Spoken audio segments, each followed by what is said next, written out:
ప్రియమైనటువంటి బిడలారా, ఈరోజు నేను ఒక క్వశ్చన్ మీకు అడగబోతున్నాను. మొదటి ఆజ్ఞ ఏమిటి? దేవుడు ఇచ్చిన మొదటి ఆజ్ఞ ఆదికాండం 1వ అధ్యాయం 27వ వాక్యం. దానిలో మీరు సంతాని ఉత్పత్తి చేయడు. అలాగైతే రెండవ ఆజ్ఞ ఏమిటి? అది మీకు దాన్ని గురించి తెలియపరచడానికి నేను ఒక చిన్న కథ మీకు చెప్పబోతున్నాను. దేవుడు ప్రపంచాన్ని సృష్టించిన తర్వాత ఆది మనుషులైన ఆదామును హవ్వను సృష్టించారు. సృష్టి తర్వాత దేవుడు వారిద్దరిని ఏదైనా తోటంలో నివసింపచేశారు.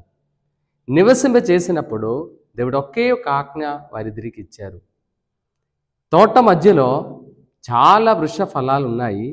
మంచి చెడు అయిన ఫలాలు ఇచ్చే వృక్ష ఫలాలు మీరు తినకూడదని ఆజ్ఞ ఇచ్చారు. కానీ వారిరువురు ఈ ఆజ్ఞలను ఉల్లంఘించిన కాబట్టి వారిని దేవుడు ఏదైనా తోటల నుంచి బయటికి పారవేశారు. ప్రేమైనటువంటి బిడలారా, అలాగైతే ఆ రెండవ ఆజ్ఞ ఏమిటి? ఒబీడియన్స్. మనమందరము దేవునికి విధేయముగా ఉండాలి. దేవుడు చెప్పిన మాట వింటూ దేవుని పొందుకుంటాం. దానివలన ఎల్లప్పుడూ దేవుని తోడు ఉండి దేవుని ఆజ్ఞలు పాటిస్తూ దేవుని పొంది మంచి జీవితాన్ని పొందుకుంటాం. దేవుడు అందరినీ ఆశీర్వదించును కాక. ఆమేన్.